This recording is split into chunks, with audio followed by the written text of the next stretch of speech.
Assalamualaikum warahmatullahi wabarakatuh. Alhamdulillahirabbil alamin wassalatu wassalamu ala asyrofil mursalin sayyidina maulana Muhammadin wa ala alihi wa sahbihi asma'in amma ba'du. Yang sangat saya hormati wonten Abi Profesor Quraish Shihab, wonten Bu Aufa, Profesor Aufa, wonten semua orang-orang UGM, semua yang saya hormati, termasuk niki moderator nih Pak Munjid nih. Saya seperti yang dikatakan Bu Ova, saya ini termasuk kiai yang nggak suka kalau ngisi acara dikasih judul, karena itu teror. Teror juga mendikte. Saya berkali-kali bilang itu ibarat saya ini dokter jantung, ngerti pasien saya itu bahaya karena punya penyakit jantung, tapi pasiennya tanya cara ngobati jerawat. Jadi yang masalah serius yang saya tahu saya dokternya, tapi pasiennya yang nunjuk, Gus ini saya punya penyakit kulit tolong obati. Padahal saya tahu penyakit beratnya itu apa? Jantung. Tapi karena ini acara memang harus ada judul, saya terima judul ini meskipun tadi Pak Mujid bilang ada judul itu berarti ada masalah dalam ukhuwah. Saya tadi karena sudah dipuji ahli Quran, sebelumnya terima kasih, tadi saya sepakat sama Pak Quraish. Terima kasih pada UGM karena sudah memberi gelar Pak Quraish Kiai Haji. Biasanya hanya Profesor Doktor, ini nggak ada Kiai Haji, ini spesial. Ini penganugerahan Kiai Haji dari UGM, lo keren betul. Ini Mbak Naswa harus mencatat itu penghormatan. Ini yang ngasih gelar Kiai Haji itu UGM. Jadi karena nggak punya alumni yang jadi kiai, yang ngasih gelar orang lain gitu kira-kira. Begini masalah solusi ya. Saya punya sekian cerita, tadi sudah dipuji ahli Quran, saya cerita yang Quran saja. Tidak semua masalah itu penyelesaiannya harus dimarahin atau ditegur atau lewat proses hukum formal atau hukum positif atau pengadilan. Tadi di hotel saya sowan beliau sudah cerita tentang materi yang saya utarakan. Begini ada sekian contoh, dan itu awal dari nggak ada kekerasan, tetap menjaga ukhuwah, karena modelnya penyelesaian yang tidak menyinggung, tidak mengadili, tidak mendiskreditkan, tidak memojokkan. Saya punya sekian cerita dan ini boleh dikolak Pak Munjid untuk ngiai di UGM, saya sahkan tanpa hak royalti. Saya itu sering Prof, kiai-kiai yang jadi balik sering terima kasih sama Gus, alhamdulillah kulaannya bisa saya jual katanya. Karena saya ini sudah kiai resi, gak mau kemana-mana, tapi yang kulaan banyak diretailkan. Terus terima kasihnya sama saya, dan karena saya ikhlas ya ada dapat royalti. Tapi sudahlah, royaltinya surga saja. Saya cerita yang rileks. Khalilur Rahman Ibrahim itu pernah ingin, karena penat ya, mikir umat tuh penat, capek, ingin masalahnya selesai dan nggak mungkin selesai, sehingga beliau minta umur panjang supaya punya waktu panjang untuk menyelesaikan problem umat. Sama Allah nggak dijawab. Ada orang tua yang sudah renta tua sekali, karena Nabi Ibrahim itu adalah terkenal dermawan, dipanggil terus dikasih kurma. Dikasih kurma itu makan itu meler lagi, makan meler lagi. Terus Nabi Ibrahim masuk kamar, ya Allah saya batalkan doa minta umur sampai tua. Ternyata engkau jawab, kalau terlalu tua kayak itu. Terus kedua, Nabi Dawud, ini cerita dulu ya, jangan ditiru, saya ulang lagi cerita dulu, jangan ditiru. Nabi Dawud itu terkenalnya ini, itu punya istri itu 99, ini cerita dulu, kalau sekarang maksimal 4, itu saja kalau berani. Kata orang Madura itu kalau ingin punya istri 2, 4 itu 1 tambah 1 sama dengan 0 Gus, karena semuanya lari. Tapi ketika melihat satu perempuan yang cantik itu beliau ingin sekali. Ketika penasihatnya bilang engkau sudah punya 99 tapi tidak ada yang kayak itu. Saya masih ingat sama Profesor Jenny ketika nerjemah inna hadza akhi lahu tisuna najah itu. Saya tanya sama Prof Jenny, abahnya Bu Ova ini, Pak Jenny kenapa masih ingin yang satu lagi padahal sudah punya 99? Kata Nabi Daud, tidak ada yang kayak itu. Terus saya guyon sama beliau, berani berargumentasi ini depan Bu Latifah, ya jangan, ini kata Nabi Daud, tidak kata saya.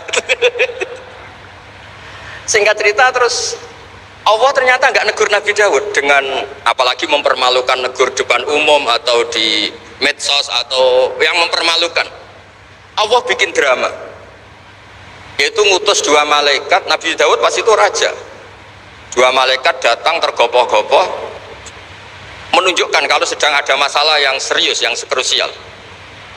Nabi Daud sampai kaget, fafazi aminhum, kaget betul Nabi Daud, tahu-tahu ada orang di depannya terus tanya, kenapa kamu tergopoh-gopoh?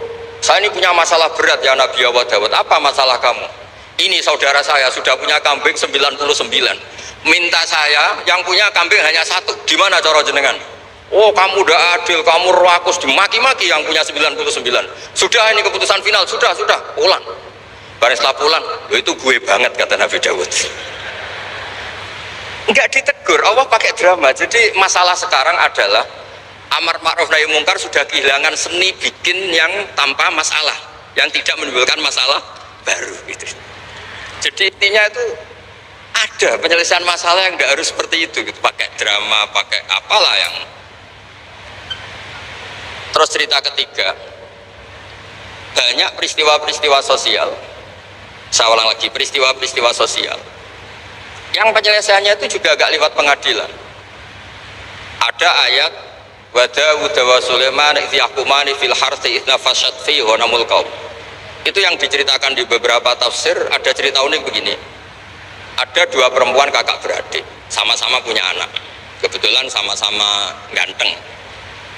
Karena masih kecil itu kan mirip, saya ulang lagi, karena masih kecil itu mirip, karena sama-sama Arab, Arab sama Kebumen. Kalau sama Kebumen kan hidungnya beda, sama-sama Arab, bukan sama-sama Arab, sama-sama ganteng.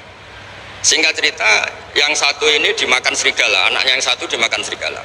Kemudian semuanya mengklaim yang dimakan tuh anak kamu, bukan anak saya, sehingga anak satu ini milik saya. Yang satu bilang ini anak saya yang selamat, yang anak kamu dimakan serigala. Nabi Daud ketika ada pengadilan seperti itu menghukumi yang argumentasinya meyakinkan. Sudah ini milik kamu karena kamu lebih berargumentasi. Setelah keluar, kata Nabi Sulaiman pas itu masih kecil, kalau hakimnya saya, keputusannya tidak seperti itu. Karena Nabi Dawud itu demokratis, saya pokoknya tidak akan keluar dari jalur Quran sebagai pemenuhan, karena saya Profesor Quraisy, Profesor Zain itu orang yang sangat menukini Quran. Terus kata Nabi Dawud, Sulaiman sini, sudah kamu saja yang mengadili. Ternyata apa Nabi Sulaiman itu? Ngambil pisau. Mana anak yang selamat? Ini, udah kita bagi dua saja, supaya gak konflik gitu. Terus ada yang nangis histeris, menangis nangis saya, yang satu tenang saja. Terus sama Nabi Sulaiman, anaknya dikasihkan yang nangis. Ini ibu beneran ini, berarti ini ibunya beneran ini, anaknya mau dipotong nangis, kamu mesti ndak, masa anaknya mau dipotong diam aja. jadi ternyata sebagian pengadilan dulu itu pakai perangkat psikologis, gak mungkin secara naluri normal orang anaknya mau dipotong membiarkan, itu pasti ada ibunya itu. Akhirnya dimenangkan yang nangis tadi. Jadi banyak cerita di literatur saya, itu tidak semua masalah atau kemungkaran atau maksiat atau apa itu diselesaikan pakai cara-cara mempermalukan di depan umum atau pidato berapi-api yang mojokkan sana sih.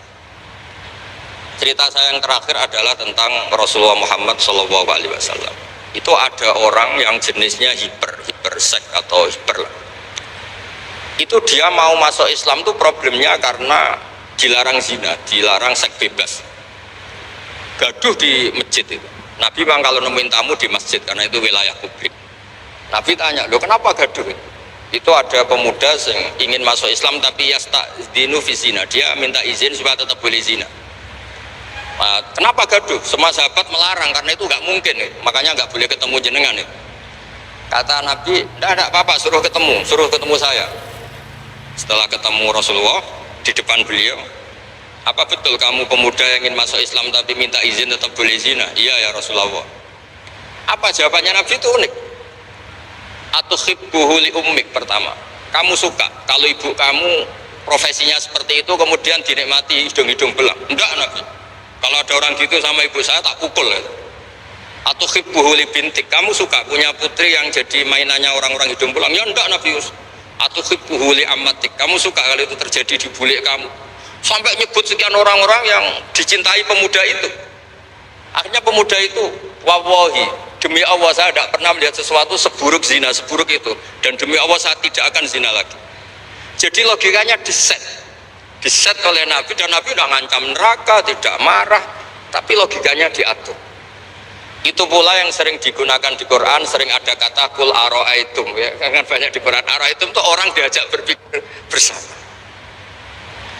Ya, jadi menjaga kemajmukan, menjaga ukhuwah itu dimulai dari cara menyelesaikan. Tidak semuanya harus pakai marah-marah, pakai apa. Dimulai dari Allah sendiri. Dalam banyak cerita di Quran, di hadis itu suka hal-hal yang kecil, yang keseharian. Makanya dulu itu kalau ulama ditanya, saya ini tidak punya uang padahal ingin makan enak, ij'al idama ka al-ju'a, ya lauk paling enak itu satu, yaitu lapar. Kalau kita puasa makan apa saja enak karena lapar. Orang sudah lupa, ngiranya makan enak itu kalau menunya atau lauknya sesuai selera, itu keliru. Ij'al idama ka al-ju', jadikan lauk terbaik adalah lapar.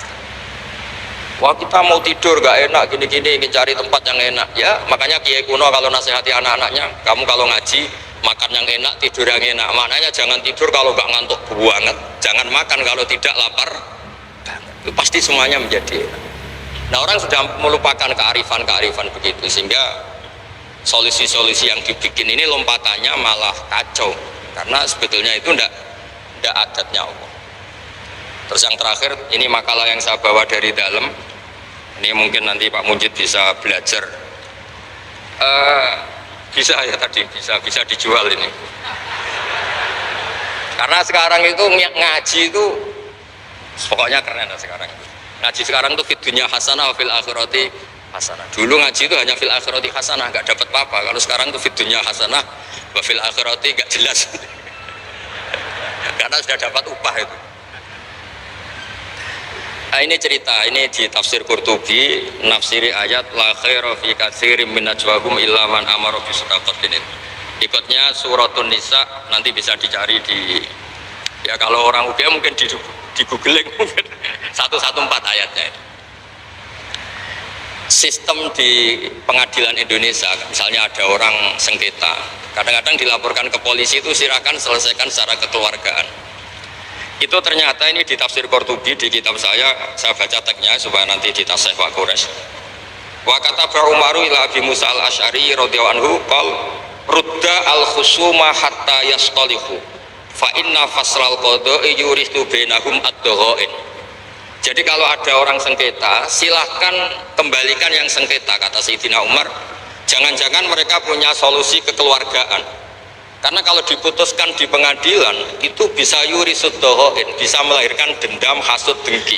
Tapi kalau mereka diselesaikan dengan logika mereka sendiri, dengan kearifan mereka sendiri, maka itu lebih baik. Ini juga yang dilupakan, setiap ada masalah itu dikasuskan di pengadilan. Padahal ini andekan saya dalam posisi pengamat politik mungkin cerita, padahal bisa diselesaikan dijadikan menteri misal, tapi tidak, itu tidak wilayah saya. Tapi itu tidak wilayah saya. Andekan saya datang sebagai pengamat politik mungkin contohnya itu, tapi saya tidak masuk wilayah itu. Cerita-cerita itu masyhur itu. Dulu ini cerita lagi ke Habib Quraisy di Habib Quraisy ya. Pernah ada orang itu saking solehnya beli tanah, mestinya beli tanah seisinya, lala tanah itu emasnya banyak. Setelah itu orang itu bilang, saya ini hanya beli tanah kok isinya emas banyak, ini gimana? Bilang sama penjualnya. Penjualnya nggak mau, enggak, saya jual tanah seisinya, emas itu milik kamu, enggak, saya beli tanah kok dapat emas. Itu dulu penyelesaiannya bilang, kamu punya anak putri, kamu punya anak laki, ya sudah besanan saja biar nggak kelio. Jadi dulu banyak cerita-cerita kearifan yang orang tuh udah harus rame-rame di pengadilan. Ya tadi andekan saya politik, mungkin contohnya nggak usah di MK lah, dimenterikan gitu, bisa andekan saya politikus. Tapi enggak, itu udah wilayah saya. Jadi di antara kebaikan Islam, benan nas, bukan benal muslimin, bukan benal muslim wal kafir, benan nas. Kita rukun sesama non muslim itu juga ajaran Islam. La khaira fi katsirin min najwahum Diskusi apapun tidak baik, kecuali diskusi-diskusi yang menyuruh kebaikan, menyuruh sedekah, au islahim bainan nas, atau diskusi yang menjadikan kita baik-baik saja, hubungan kenegaraan, hubungan kebangsaan, hubungan kemanusiaan baik-baik saja. Ya, sekian mukadimah saya, nanti ditambahi Abi Quraisy, Profesor Quraisy. Sekian, dan saya ada salam dulu karena pasti provokatornya ini provokasi lagi. Jadi kalau moderator itu kan bikin sesuatu indah, ini jadi tidak indah. Masa orang sesantun saya dibilang harimau, itu kan kacau. Itu nggak benar itu, karena kalau di Indonesia, oh ini negara nggak benar, kayak hukum rimba, yang kuat menang, yang kuat itu kan harimau, wah jadi masalah kan. Tapi saya maafkan, karena di dunia kiai ini masih mu'alaf latihannya. Saya alhamdulillah orang-orang UGM memang sering ketemu saya dulu zaman Pak Panut, ini ke rumah saya ganggu ya berkali-kali. Jadi ada apa-apa silahkan salah, karena Allah Maha Pemaaf. Monggo guys. Pakai ini mau kesan. Terima kasih banyak Gus Baha. Alhamdulillah ya.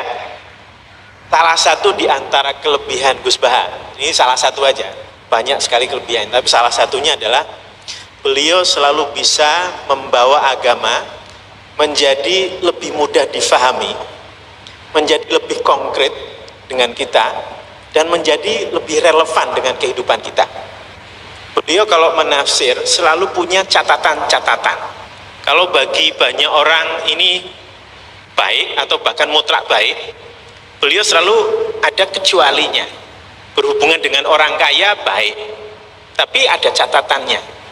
Berhubungan dengan orang yang miskin misalnya, oleh banyak orang dianggap tidak baik, tapi beliau bisa menunjukkan kelebihannya. Berhubungan dengan orang yang punya jabatan tinggi, beliau ada catatannya.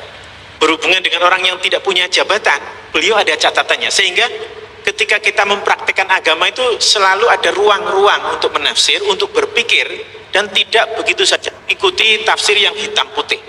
Ini salah satu di antara kelebihan Gus Baha dalam semua apa yang beliau sampaikan. Nah, nanti silahkan Bapak Ibu teman-teman sekalian mempersiapkan pertanyaan yang terbaik. Sebelum itu kita akan minta kepada Profesor Quraisy Shihab untuk juga menyampaikan paparannya. Dan sebagai informasi Pak Quraisy, ini yang hadir pada hari ini bukan cuma mahasiswa yang muslim saja. Jadi beberapa mahasiswa yang non muslim pun ikut hadir, ikut mendengarkan Pak Quraisy dan Gus Baha. Ini kesempatan yang sangat istimewa. Silakan Prof. Quraisy Shihab untuk menyampaikan. Bismillahirrahmanirrahim. Alhamdulillah. Wassalatu wassalamu ala Rasulillah wa ala alihi wa ashabihi wa man wala. Ibu Rektor yang saya hormati, saudara moderator, Pak Gus Baha, hadirin sekalian, Assalamualaikum warahmatullahi wabarakatuh.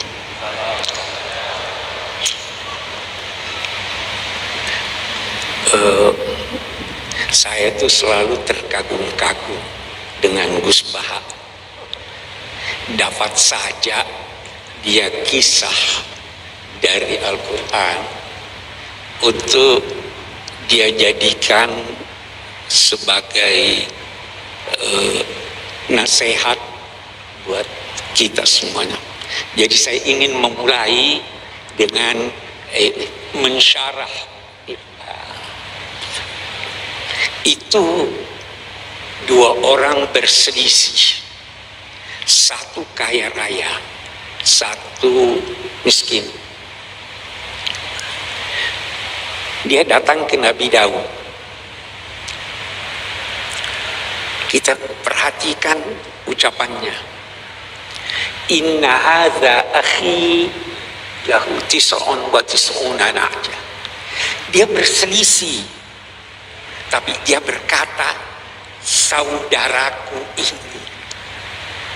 Lihat, kendati berselisih, dia masih berkata, saudaraku ini. mempunyai 99 ekor kambing. Saya punya cuma satu. Dia mau yang satu itu juga dia ambil. Kita lihat lebih jauh. Nabi Daud begitu mendengar, dia lantas memberi putusan. Qad zalamaka bisu'ali na'jatik. Dia telah menganiaya kamu dengan menuntut dia punya yang satu itu.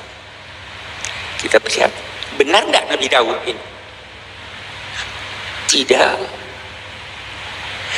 Dia sadar bahwa dia telah memberi putusan sebelum mendengar dari pemilik 99. Apa maknanya?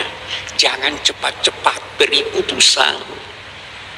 Dengar dari seluruh pihak, baru beri putusan. Yang saya ingin katakan,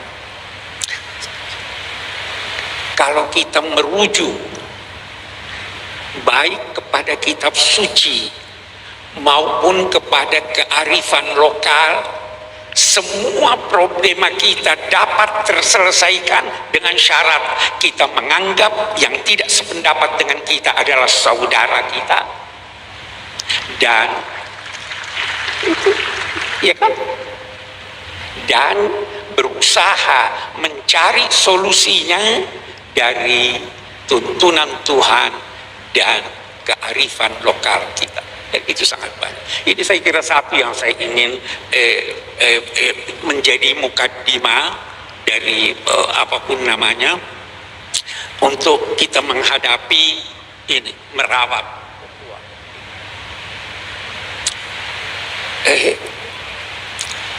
Ini kan setelah pemilu, Bu, ya katanya. Saya terkesan begitu. Saya ingin berkata demikian lagi. Ada satu kearifan yang dikemukakan oleh kitab suci yang mungkin juga kita semua perlu sadari supaya terawat ini ukhuwah. Apa itu? Nabi Muhammad sallallahu alaihi wasallam diperintahkan Allah untuk menyampaikan, untuk berucap dan menyampaikan, Qulillahumma malikal mulk tu'til mulka man tasha wa tanzi'ul mulka mimman tasha wa tu'izzu man tasha wa tudhillu man tasha biyadikal khair innaka ala kulli syai'in qadir tulijul laila fin nahar wa tulijul nahara fil lail wa tukhrijul hayya minal mayyit, dan seterusnya. Sampaikan, Allah pemilik kekuasaan. Dia yang memberi kekuasaan kepada siapa yang dia kehendaki, dan dia mencabut. Dia katakan mencabut. Kenapa dia katakan mencabut? Karena yang kuasa biasa tidak mau, kecuali dicabut. Mencabut kekuasaan dari apa yang dia kehendaki. Dia yang memuliakan, dia yang menghinakan. Tetapi ingat, di dalam genggaman Tuhan kebajikan itu, apa maknanya? Ikuti tuntunannya, pada akhirnya kamu mendapat kebajikan. Baru dia lanjutkan, sampaikan juga, wahai Tuhan, Engkau memasukkan malam di dalam siang, memasukkan siang juga di dalam malam. Engkau menghidupkan, mengeluarkan yang hidup dari yang mati, dan mengeluarkan yang mati dari yang hidup. Apa maknanya ini? Kata sementara pakar, inilah isyarat tentang teori dialektika. Jangan pernah menduga bahwa sesuatu yang sudah tidak ada harapan tidak mungkin muncul lagi, karena Tuhan menghidupkan dari yang mati. Ikuti saja tuntunan Allah. Nah, apa tuntunan Allah? Ini tadi sebagian yang dikemukakan. Usahakan islah, usahakan perdamaian, usahakan merawat persaudaraan. Oke. Kemudian Nabi bersabda, sebagaimana keadaan kamu, begitulah ditetapkan penguasa kamu. Kama takununa yuwalla alaikum. Apapun, siapapun yang berkuasa, kekuasaannya bersumber dari Tuhan. Walaupun yang berkuasa itu menentang Tuhan. Itu Namrud, musuhnya Nabi Ibrahim, itu diberi kekuasaan oleh Tuhan. Tetapi ingat, dia yang memuliakan dan dia juga yang menghinakan, dia yang mencabut. Karena itu saya ingin berkata begini, apapun hasil akhir pemilu kita, apapun hasil akhirnya, apakah calon Anda yang menang atau dia yang kalah, ketahuilah bahwa itulah cermin dari masyarakat kita. Sebagaimana keadaan kamu, kalau Anda anggap baik, maka itulah cermin kebaikan. Tapi kalau Anda anggap buruk, itulah cermin masyarakat kita. Kalau itu cermin masyarakat kita, maka terimalah dengan legowo, tetapi usahakan untuk memperbaiki. Jangan sampai ukhuwah ini, karena ini modal kita nih, ukhuwah ini modal kita. Nah, yakinlah bahwa di tangan Tuhan kebajikan itu.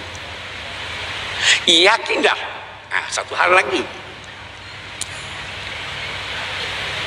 Kalau Anda tidak berhasil, Tuhan yang akan menetapkan buat Anda bantuan. Yakin itu. Itu ada di Al-Quran, itu dikatakan begini. Wa in kadu la yastafizzunaka liyukhrijuka minal ardh idzan la yalbasuna illa qalila. Mereka itu hampir saja menjadikan engkau gelisah. Masyarakatmu gelisah dalam ketakutan. Kalau itu terjadi, yakinlah rezimnya pasti runtuh. Itu hukum kemasyarakatan. Jadi kembali pada tuntunan agama. Apapun hasilnya, kita terima sambil berusaha untuk memperbaiki, sambil menjaga ukhuwah ini, karena inilah modal kita. Kita tidak ingin ada dari luar.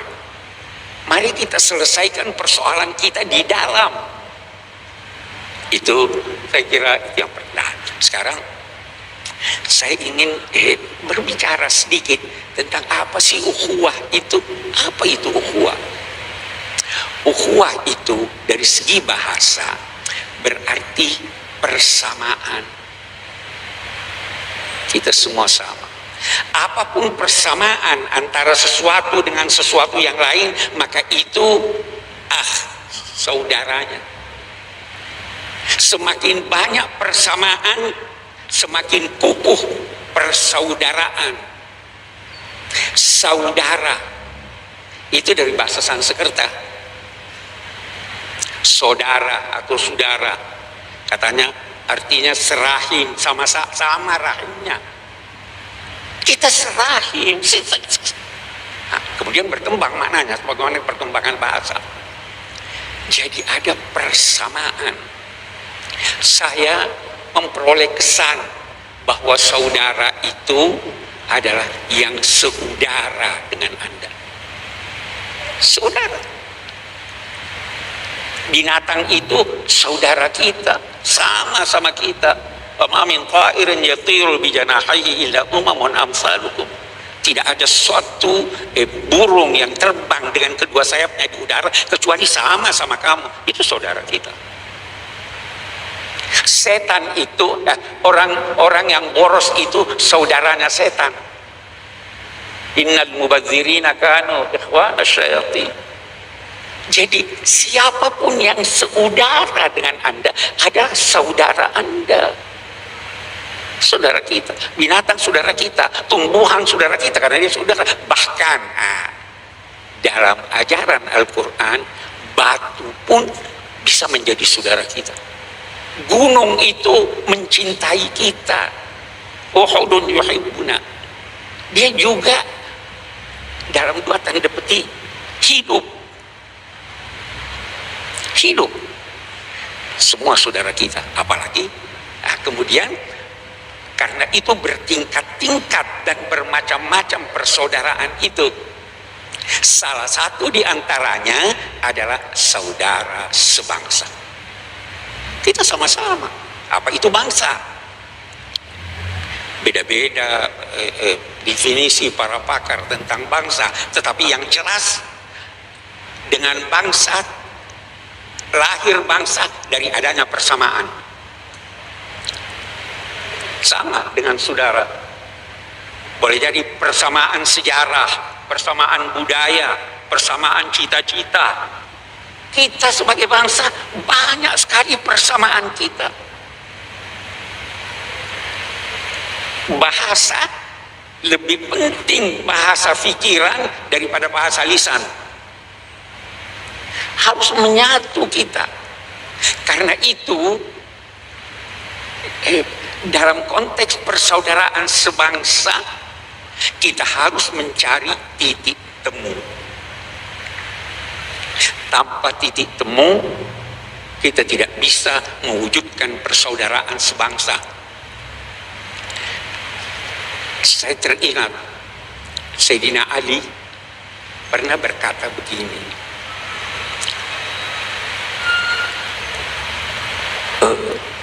penyakitmu disebabkan olehmu, obatnya ada di tanganmu, tapi engkau tidak sadari. Jangan sampai kita seperti itu.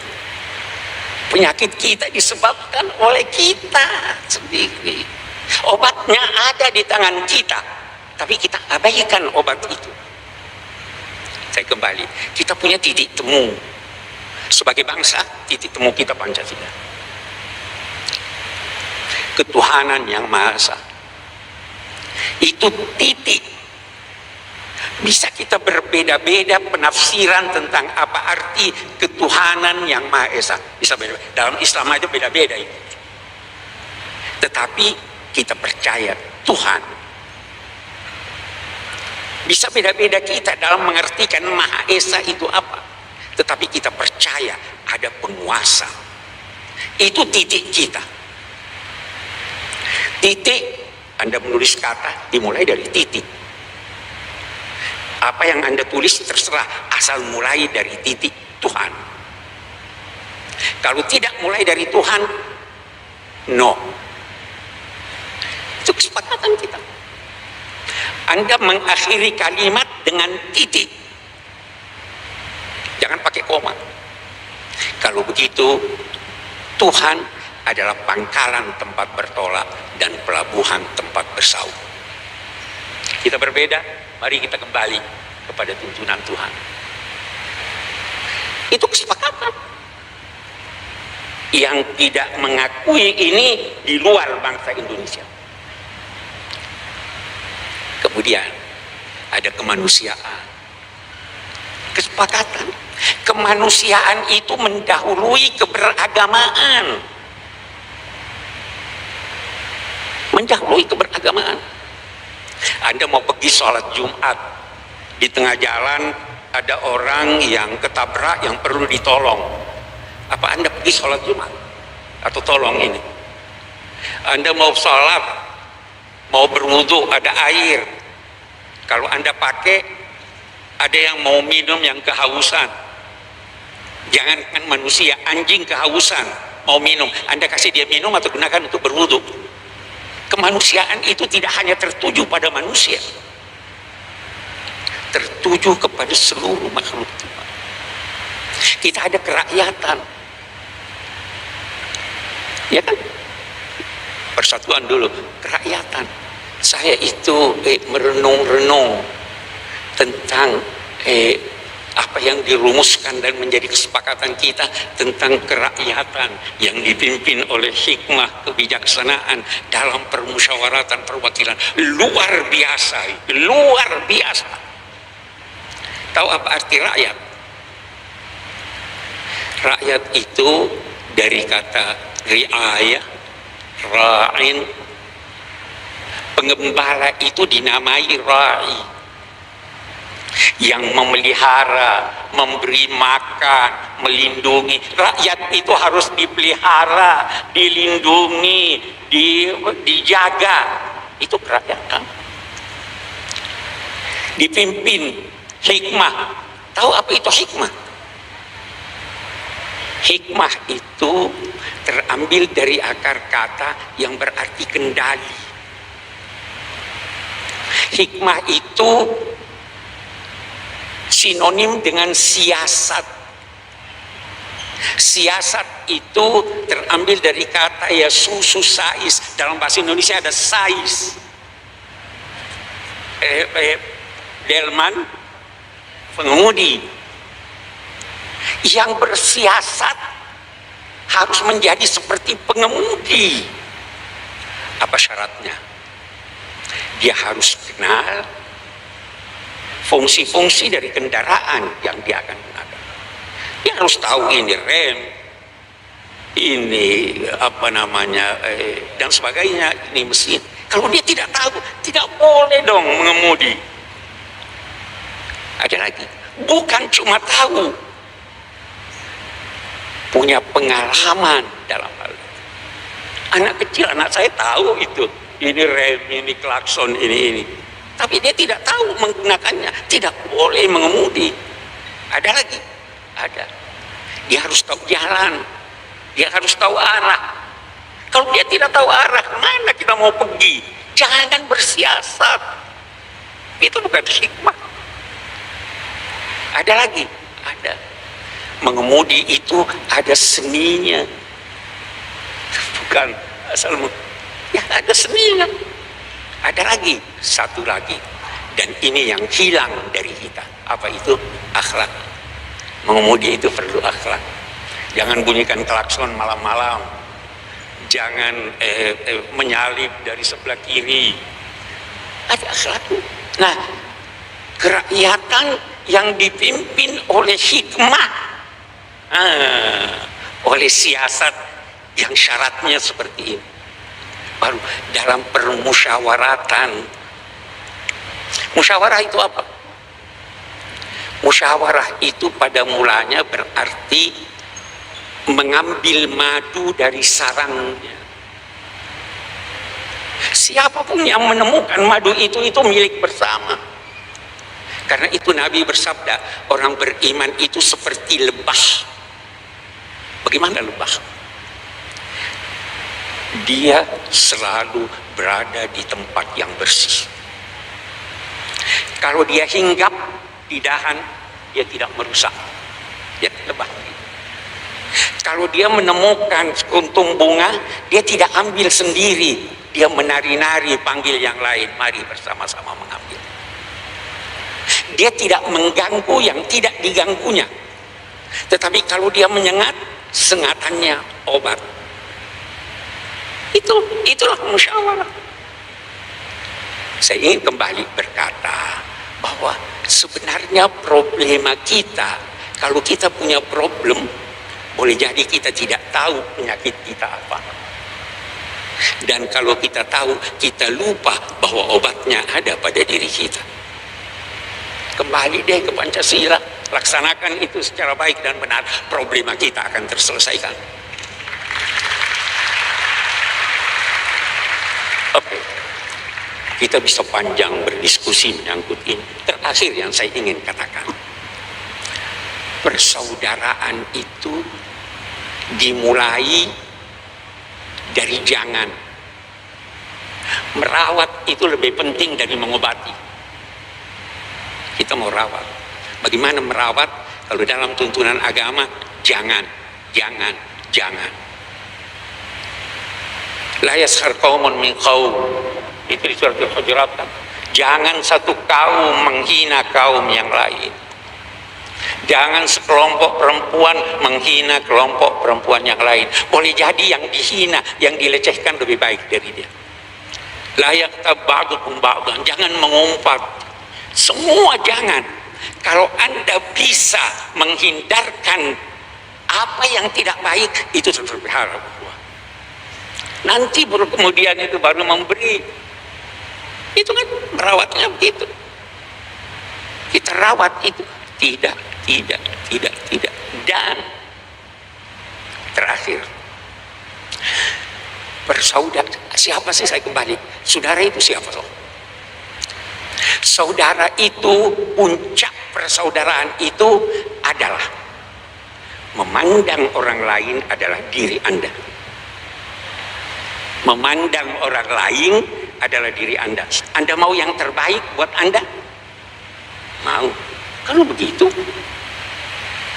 itu orang itu saudara saya, itu saya, berarti dia yang terbaik. Itulah puncak persaudaraan. Karena itu kalau terjadi selisih, itu di Al-Quran dikatakan orang bertakwa al-kazimin al-ghaiz, menahan amarah. Boleh jadi masih ada dendam di dalam, tapi ditahan. Lebih tinggi apa? Wal afina anin nas, memaafkan. Bukankah dia juga manusia seperti Anda? Bukankah kalau Anda bersalah, Anda mau dimaafkan? Mau lebih tinggi? Wallahu yuhibbul muhsinin, berbuat baik kepada orang yang bersalah. Itulah cara merawat ukhuwah. Tanpa itu terus ini begini, ini begitu. Dan pada akhirnya setelah kita berusaha, saya garis bawahi, berusaha sekuat kemampuan sambil memelihara modal utama ini, kalau Anda belum berhasil, yakinlah bahwa Tuhan akan turun tangan. Itu hukum kemasyarakatan yang dijelaskan oleh Al-Quran. Pasti. Karena apa? Setiap rezim ada ajalnya. Bukan cuma manusia yang punya ajal. Walikulli ummatin ajal fa iza ja, ada ajalnya. Kita berusaha sebaik mungkin, tetapi tidak keluar daripada pemeliharaan kita terhadap bangsa ini, persaudaraan ini. Jangan sampai ada kekacauan. Karena sekali lagi, al-imamul jair khairun final fitnah. Penguasa yang berlaku zalim itu lebih baik daripada chaos. Wa fi ba'd syarri khiyar, memang di dalam keburukan pun kita harus pandai-pandai memilih mana yang lebih sedikit keburukannya. Nah, sekali lagi terkesan, saya terbawa sebenarnya oleh Gus Baha itu tuntunan agama. Dan itu yang harus kita pertahankan. Tetapi sekali lagi, jangan salah paham bahwa kita berdiam diri. Kita berusaha sekuat tenaga. Tapi sesuai dengan tuntunan kitab suci, sesuai dengan kearifan lokal, dan terus mempertahankan persatuan bangsa, kesatuan kita, serta persaudaraan kita sebagai sesama bangsa, sesama manusia, bahkan sesama makhluk Tuhan. Demikian. Assalamualaikum warahmatullahi wabarakatuh. Waalaikumsalam warahmatullahi wabarakatuh. Luar biasa.